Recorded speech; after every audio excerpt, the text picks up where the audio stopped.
ওম নমো ভগবতে বাসুদেবায় নমঃ। জয় শ্রীকৃষ্ণ। রাধে রাধে। অর্জুন বললেন, এই পৃথিবীতে নিষ্কণ্টক ও সমৃদ্ধশালী রাজ্য অথবা স্বর্গলোকে দেবতাদের আধিপত্য লাভ করলেও আমি এমন কোনো উপায় দেখছি না যা আমার ইন্দ্রিয় সমূহকে দগ্ধকারী এই শোক দূর করতে পারে। এই শ্লোকটি অর্জুনের অন্তরের এক গভীর সত্যকে তুলে ধরে।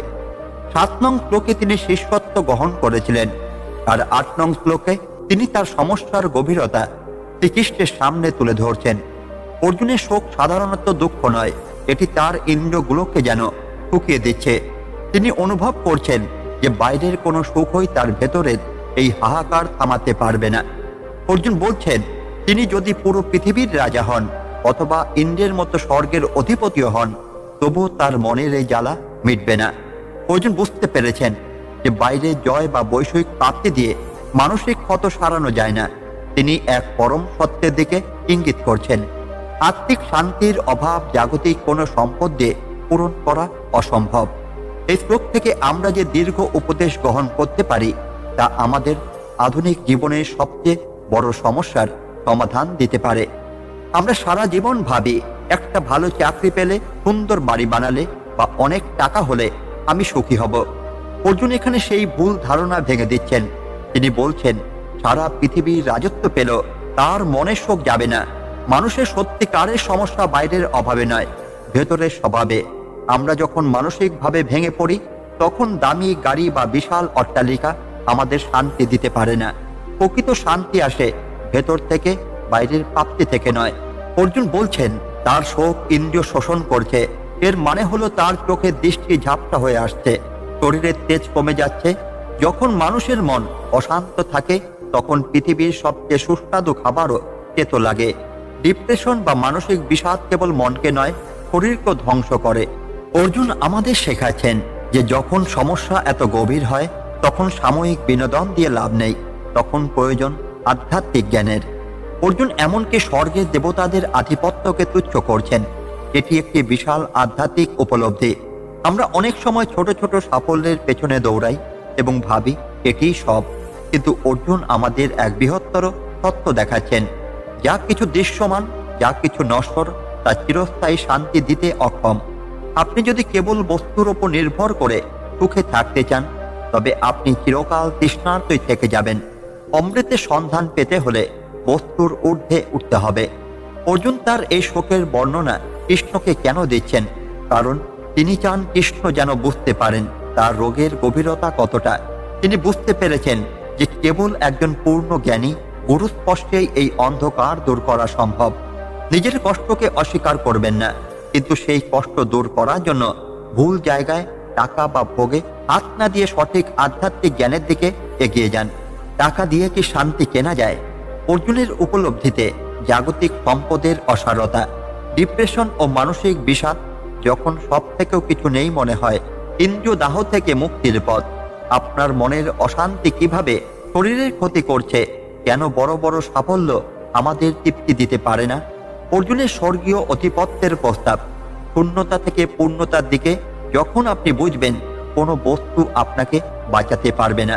আমরা ভাবি, আজ যদি আমার কাছে কোটি টাকা থাকতো, একটা বিশাল বাড়ি থাকতো, আর সমাজে যদি আমার অনেক ক্ষমতা থাকতো, তবে আমার জীবনে আর কোনো দুঃখ থাকতো না। কিন্তু বন্ধুরা, 5000 বছর আগে কুরুক্ষেত্রের যুদ্ধে দাঁড়িয়ে মহাবীর অর্জুন এই ধারণাকে পুরোপুরি ভুল প্রমাণ করেছিলেন।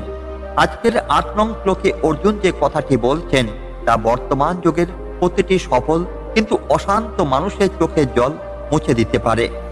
অবাপ ভূমা বসপত্নমিদ্যং রাজ্যং সুরানামপি চাধিপতম। এর অর্থ হলো, হে কৃষ্ণ, আমি যদি এই পৃথিবীর এক ছত্র সম্রাট হই, আমার যদি কোনো শত্রু না থাকে, এমনকি আমি যদি স্বর্গের দেবতাদের অধিপতিও হয়ে যাই, তবু আমার মনে হচ্ছে না যে আমার এই বুকের ভেতরে জ্বলন্ত আগুন বা শোক শান্ত হবে। একবার ভাবুন, আমরা হয়তো একটা ভালো স্মার্টফোন বা একটা পদোন্নতির জন্য সারা জীবন লড়াই করি, আর অর্জুন বলছেন তাকে যদি পুরো পৃথিবী এবং স্বর্গ লিখে দেওয়া হয়, তবু তিনি সুখী হতে পারবেন না। কেন? কারণ তিনি বুঝেছিলেন যে বাইরের রাজত্ব দিয়ে ভেতরের রাজত্ব জয় করা যায় না। এই শ্লোক থেকে আমরা 3টি অত্যন্ত শক্তিশালী জীবন শিক্ষা নিতে পারি। টাকা দিয়ে আপনি দামি বিছানা কিনতে পারেন, কিন্তু ঘুম কিনতে পারেন না। টাকা দিয়ে আপনি দামি খাবার কিনতে পারেন, কিন্তু খিদে কিনতে পারেন না। অর্জুন এখানে দেখিয়েছেন যে তার শোক কোনো অভাব থেকে আসেনি, এসেছে তার বিবেক থেকে। জীবনের সমস্যাগুলো যখন মানসিক হয়, তখন তার সমাধান কোনোভাবেই জাগতিক বস্তু দিয়ে সম্ভব নয়। আপনি যদি ভেতরের অশান্ত থাকেন, তবে এসি রুমে বসেও আপনার শরীর পড়বে। আমরা অনেক সময় ভাবি, একবার এই লক্ষ্যটা পূরণ হয়ে গেলেই আমি শান্ত হব, কিন্তু লক্ষ্য পূরণের পর দেখা যায় মনে আরো নতুন কোনো দুশ্চিন্তা দানা বেঁধেছে। অর্জুন এখানে দেবতাদের আধিপত্যের কথা বলছেন, যা সফলতার সর্বোচ্চ চূড়া। কিন্তু সেই চূড়ায় দাঁড়িয়েও তিনি শূন্যতা অনুভব করছেন। সাফল্যের পেছনে দৌড়ানো ভুল নয়, কিন্তু সাফল্যই আপনাকে শান্তি দেবে এই আশা করাটা ভুল। শান্তি সাফল্যের ফল নয়, শান্তি হলো আপনার মনের এক বিশেষ অবস্থা। অর্জুন একটি বিশেষ শব্দ ব্যবহার করেছেন, শোকমুচ্ছ সনমিন্দ্রিয়ানাম, অর্থাৎ এমন এক শোক যা তার শরীরের প্রতিটি ইন্দ্রিয়কে শুকিয়ে দিচ্ছে। বর্তমানে আমরা যাকে ক্রনিক স্ট্রেস বা বার্ন আউট বলি, অর্জুন ঠিক সেই অবস্থার মধ্যে দিয়ে যাচ্ছিলেন। যখন মানসিক চাপ আমাদের শরীরকে আক্রমণ করে, তখন কোনো রাজকীয় ভোগ বিলাস বা আরাম আমাদের ভালো লাগে না।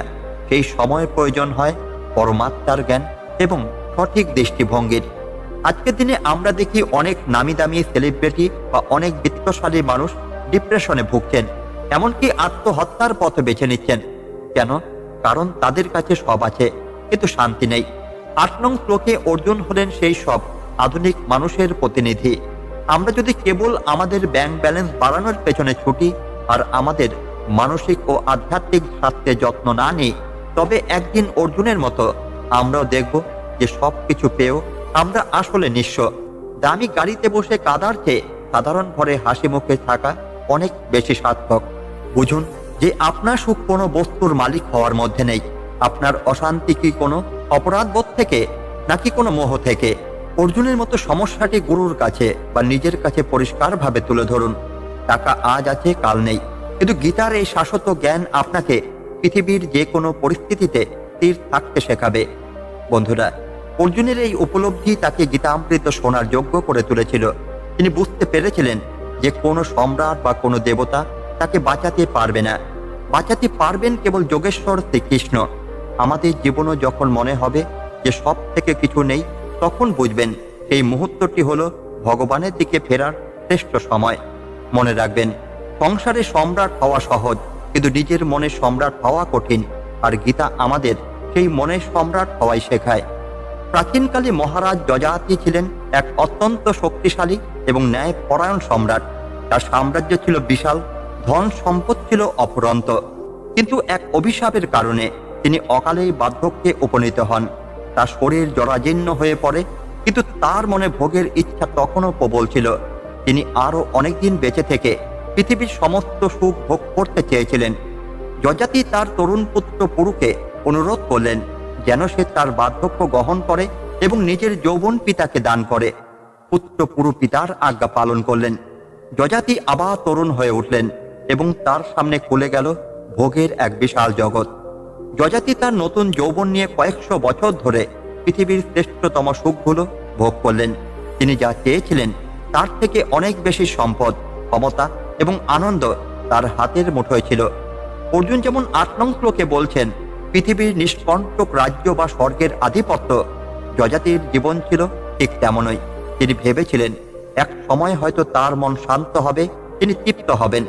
কিন্তু অদ্ভুত বিষয় হলো, যত সময় যাচ্ছিল যজাতির ভোগের তৃষ্ণা কমার বদলে আরো বাড়ছিল। তিনি যতই নতুন নতুন সম্পদ বা সুখ পাচ্ছিলেন, তার মনে হচ্ছিল আরো চাই। ৮ নং শ্লোকের অর্জুন যেমন উপলব্ধি করেছিলেন যে বাইরের কোনো রাজত্ব তার শোক দূর করতে পারবে না, যজাতিও ঠিক একইভাবে অনুভব করেছিলেন যে বাইরের কোনো আনন্দ তার মনের শূন্যতা ভরাতে পারছে না। টানা 1000 বছর ভোগের পর যজাতি হঠাৎ স্তব্ধ হয়ে গেলেন। তিনি আয়নার সামনে দাঁড়িয়ে নিজের ভেতরের দিকে তাকালেন। তিনি দেখলেন 1000 বছরে তার শরীর ও যৌবন হয়নি ঠিকই, কিন্তু তার মন এক মুহূর্তের জন্য শান্ত হয়নি। তিনি উপলব্ধি করলেন পৃথিবীর সমস্ত সোনা দানা, পশু আর সুন্দরী নারী মিলেও একজন মানুষের কামনার আগুন নেভাতে পারে না। অর্জুন যেমন ৮ নং শ্লোকে বলেছিলেন, যে শোক তার ইন্দ্রগুলো শোষণ করছে, যযাতি দেখলেন অতৃপ্তি তার আত্মাকে শোষণ করছে। রাজত্ব তাকে ক্ষমতা দিল, শান্তি দিতে পারেনি। যযাতি তখন তার পুত্র পুরুকে ডেকে পাঠালেন। তিনি পরম এক সত্য উচ্চারণ করলেন, যা আজ 5000 বছর পরেও আমাদের জন্য সমান প্রাসঙ্গিক। তিনি বললেন, বৎস, আমি আজ বুঝেছি যে আগুনের শিখায় ঘৃতাহুতি দিলে যেমন আগুন আরো জ্বলে ওঠে, তেমনি ভোগ করলে মানুষের কামনা বাসনা আরো বাড়ে, কোনোদিন শেষ হয় না। পৃথিবীর সমস্ত ঐশ্বর্য মিলেও একজন মানুষের তৃষ্ণা মেটাতে পারে না। যযাতি নিজের ভুল বুঝতে পারলেন। তিনি নিজের যৌবন পুত্রকে ফিরিয়ে দিয়ে পুনরায় বার্ধক্য গ্রহণ করলেন এবং সমস্ত রাজকীয় বিলাসিতা ত্যাগ করে অরণ্যে চলে গেলেন। তিনি বুঝেছিলেন যে শান্তি কোনো বাইরের বস্তুতে নেই, শান্তি আছে ত্যাগে এবং আত্মোপলব্ধিতে। বন্ধুরা, মহারাজ যযাতির এই গল্পটি 8 নং শ্লোকের অর্জুনের সেই হাহাকারকে স্পষ্ট করে দেয়। আমরা ভাবি আরো টাকা, আরো ক্ষমতা আমাদের সুখী করবে, কিন্তু যযাতি 1000 বছর ধরে সব ভোগ করেও শান্তি পাননি। অর্জুন যখন কৃষ্ণকে বলেন যে স্বর্গের রাজ্য তাকে শান্তি দেবে না, তখন তিনি আসলে এই সত্যটি জানতেন যে বাইরের প্রাচুর্য দিয়ে ভেতরের দারিদ্র্য ঢাকা যায় না। শান্তি পেতে হলে বস্তু নেশা ছেড়ে আত্মার সন্ধানে ফিরতে হয়। অর্জুন বলছেন, যজক্ষমুচ্ছ স্বনমিন্দ্রিয়ানাম। এর অর্থ, এই শোক আমার ইন্দ্রগুলিকে শুকিয়ে দিচ্ছে। একবার ভাবুন, অর্জুন কি কোনো সাধারণ অভাবের কথা বলছেন? না, এটি হলো মানসিক বিষাদ বা ডিপ্রেশনের চরম পর্যায়ে। যখন মানুষের মন অত্যন্ত ক্লান্ত হয়ে পড়ে, তখন তার চোখ উজ্জ্বলতা হারায়, কান কথা শুনতে চায় না এবং হাত পা অবশ হয়ে আসে। একেই গীতায় বলা হয়েছে শোষণ, অর্থাৎ আপনার জীবন শক্তি বা এনার্জি ধীরে ধীরে কমে যাওয়া। এই শ্লোক থেকে আমরা আমাদের মানসিক স্বাস্থ্যের 3টি গভীর শিক্ষা পাই। অর্জুন একজন অজেয় যোদ্ধা ছিলেন। তার শরীরে কোনো আঘাত লাগেনি, কোনো রোগ হয়নি, কিন্তু তার মন ভেঙে পড়েছিল। শরীর সুস্থ থাকলেই মানুষ সুখী হয় না। আপনার মানসিক বিষাদ আপনার পুরো ফিজিক্যাল সিস্টেমকে ধ্বংস করে দিতে পারে। আপনি যদি সারাক্ষণ চিন্তিত বা বিষণ্ণ থাকেন, তবে পৃথিবীর কোনো ভিটামিন বা ঔষধ আপনাকে তেজস্বী করতে পারবে না। অর্জুন কেন রাজ্যকে তুচ্ছ করছেন? কারণ তিনি দেখছেন এই রাজত্ব পাওয়ার জন্য তাকে নিজের প্রিয়জনদের রক্ত বইতে হবে। যখন আমাদের সাফল্য কোনো নৈতিক মূল্যবোধের সাথে সংঘর্ষে লিপ্ত হয়, তখন সেই সাফল্য আমাদের আনন্দ দেওয়ার বদলে যন্ত্রণা দেয়। ভুল পথে আসা সাফল্য বা অন্যের মনে কষ্ট দিয়ে পাওয়া সমৃদ্ধি কোনোদিন শান্তি দেয় না।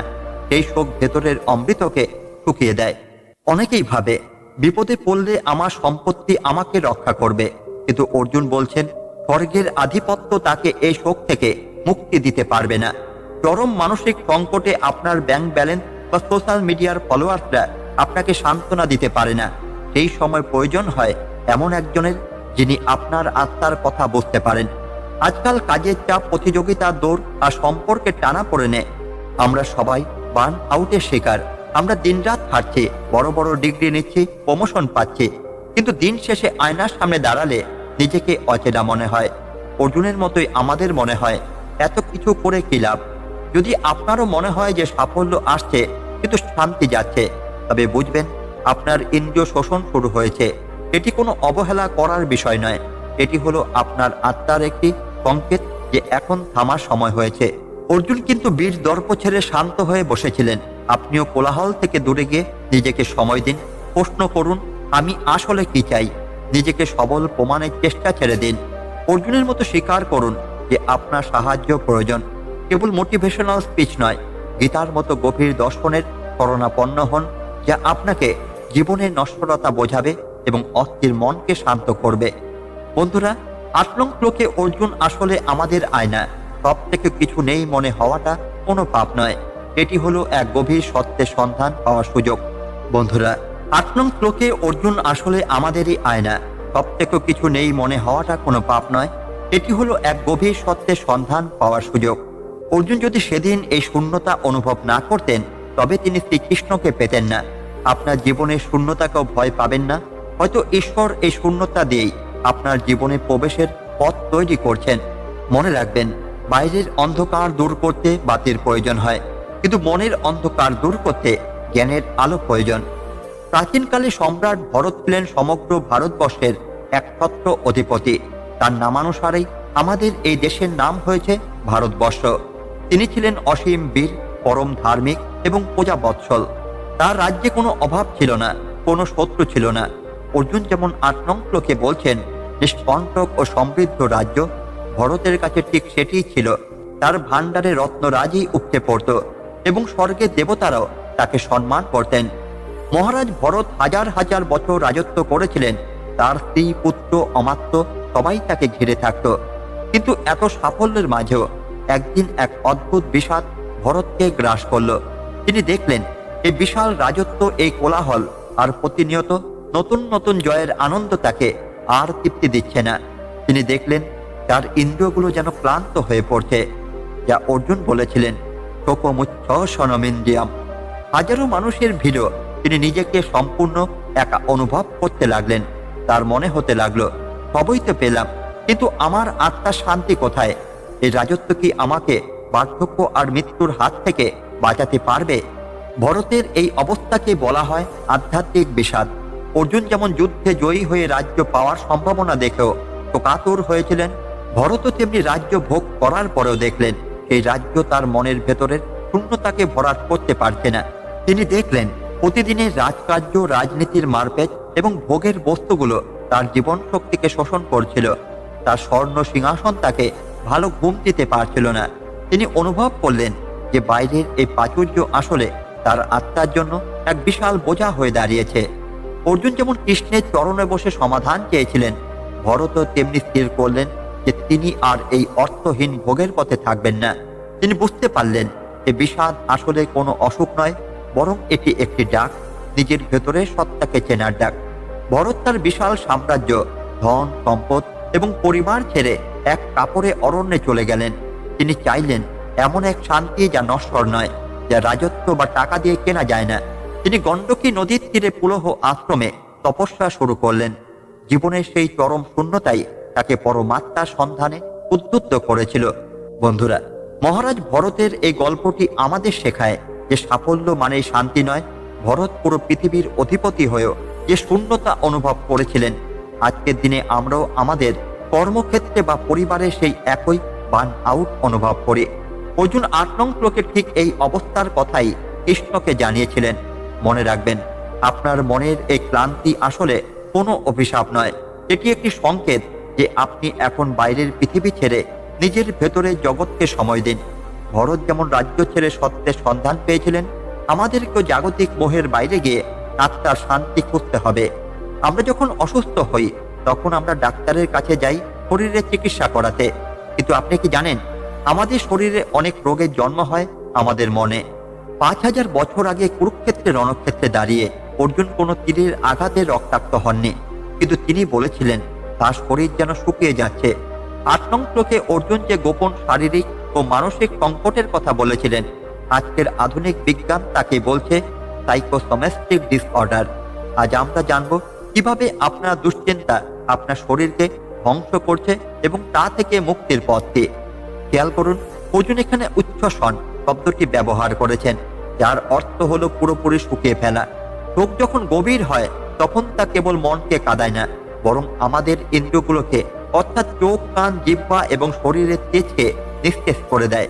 অর্জুন অনুভব করেছিলেন যে স্বর্গের আধিপত্য পেল তার এই শারীরিক ও মানসিক দহন কমবে না, কারণ আগুনের উৎস বাইরে নয়, আগুনের উৎস ছিল তার ভেতরে। বিজ্ঞান বলছে যখন আমরা অতিরিক্ত মানসিক চাপে থাকি তখন আমাদের শরীরে কর্টিসল নামক হরমোন বেড়ে যায়। অর্জুন যখন শোকাতুর ছিলেন তার হার্টবিট বেড়ে গিয়েছিল, হাত কাঁপছিল, যা তিনি প্রথম অধ্যায়ে বলেছেন। এই ৮ নং শ্লোকে তিনি বলছেন তার ইন্দ্রিয়গুলো যেন জ্বলে যাচ্ছে। আপনি যদি সারাদিন ঘৃণা, ঈর্ষা বা ভবিষ্যতের ভয়ে অস্থির থাকেন, তবে পৃথিবীর সব থেকে ভালো ডায়েট বা ব্যায়াম আপনার শরীরকে রক্ষা করতে পারবে না। মনের বিষ শরীরকে আগে আক্রমণ করে। অর্জুন রাজত্বের কথা ভেবেও শান্তি পাচ্ছিলেন না। যখন ডিপ্রেশন বা বিষাদ আসে তখন মানুষের খিদে চলে যায়, ঘুম উবে যায় এবং জীবনের প্রতি অনীহা তৈরি হয়। একেই বলা হয় ইন্দ্রিয় শক্তি শোষণ হওয়া। আপনার জীবন শক্তি বা এনার্জি কোনো ভিটামিন ক্যাপসুল নয়, এটি আপনার মানসিক প্রশান্তির ওপর নির্ভর করে। মন শান্ত থাকলে সামান্য খাবারেও শরীরে বল পাওয়া যায়। অর্জুন বুঝেছিলেন যে বাইরের কোনো ঔষধ, রাজ্য বা সম্পদ তার এই দহন মেটাতে পারবে না। তাকে তার চিন্তার ধরন বদলাতে হবে। যখন শরীরের চেক আপে সব রিপোর্ট নর্মাল আসে কিন্তু তাও আপনার শরীর সবসময় ক্লান্ত লাগে, তখন বুঝবেন আপনার আত্মার পুষ্টির প্রয়োজন। আপনার দৃষ্টিভঙ্গি পরিবর্তনই হলো আপনার শ্রেষ্ঠ ঔষধ। আজকাল আমরা একটুতেই টায়ার্ড হয়ে পড়ি। সকালে ঘুম থেকে ওঠার পর থেকে রাতে শোয়া পর্যন্ত আমরা এক অদৃশ্য যন্ত্রণায় ভুগি। আমরা ভাবি ছুটি কাটাতে গেলে বা দামি কোনো গ্যাজেট কিনলে হয়তো ভালো লাগবে, কিন্তু অর্জুন আমাদের সতর্ক করছেন, রাজ্য পেলেও শোক যাবে না যদি না আপনি আপনার মনের গভীরে জমে থাকা জটগুলো খুলতে পারেন। শরীরের যত্ন নেওয়ার আগে নিজের চিন্তার যত্ন নিন। আপনার প্রতিটি নেতিবাচক চিন্তা আপনার শরীরের প্রতিটি কোষকে আঘাত করছে। যখনই মন খারাপ হবে খেয়াল করুন শরীরের কোথায় চাপ লাগছে। বুক ভারী হওয়া বা মাথায় যন্ত্রণা হওয়া এগুলি মনের সংকেত। অর্জুনের মতো এমন কারো কথা শুনুন যিনি আপনার মধ্যে পজিটিভ এনার্জি তৈরি করবেন। আধ্যাত্মিক সঙ্গ বা সৎ স্বাস্থ্য পাঠ আপনার ভেতরের দহনকে শীতল করে। লম্বা শ্বাস নিন এবং নিজেকে বারবার মনে করান, এই পরিস্থিতি নশ্বর, আমি অবিনশ্বর। ঈশ্বরের কাছে অর্জুনের মতো সম্পূর্ণ সমর্পণ করলে মনের ভার হালকা হয়ে যায়। বন্ধুরা, অর্জুনের সেই দহন কেবল তার একার ছিল না, এটি আজ আমাদের সবার। 8 নং শ্লোকে সেই শোক আমাদের মনে করিয়ে দেয় যে আমরা যতই সম্পদশালী হই না কেন, যদি আমাদের ভেতরটা শান্ত না থাকে তবে সবই বৃথা।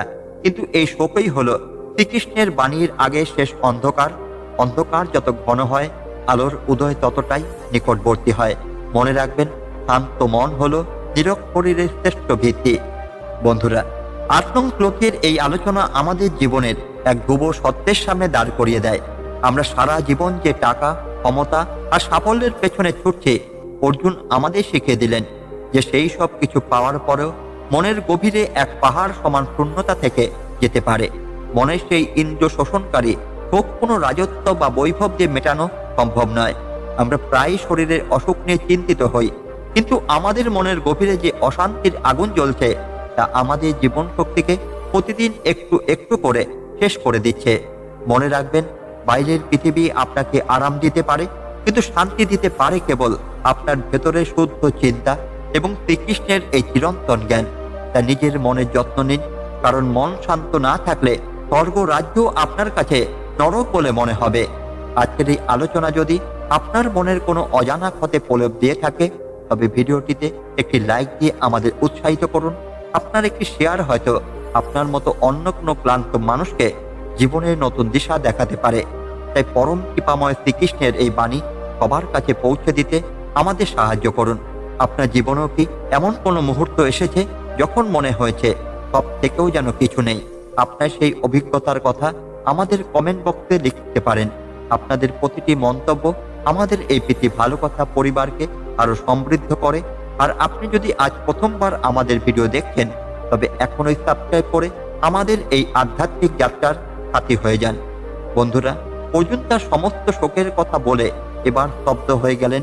তিনি অস্ত্র ফেলে দিলেন এবং ভগবান শ্রীকৃষ্ণকে বললেন এক চরম কথা, ন যতস্য, অর্থাৎ আমি যুদ্ধ করব না। কেন মহাবীর অর্জুন রণক্ষেত্রে মনোব্রত ধারণ করলেন? সঞ্জয় কেন ধৃতরাষ্ট্রকে এই কথা বলতে গিয়ে রোমাঞ্চিত হচ্ছিলেন? 9 নং শ্লোকে সেই রহস্যময় মুহূর্ত নিয়ে ফিরছি আমরা আগামী ভিডিওতে। ততক্ষণ পর্যন্ত সুস্থ থাকুন, শান্ত থাকুন এবং শ্রীকৃষ্ণের চরণে বিশ্বাস রাখুন। ধন্যবাদ। জয় শ্রীকৃষ্ণ। রাধে রাধে।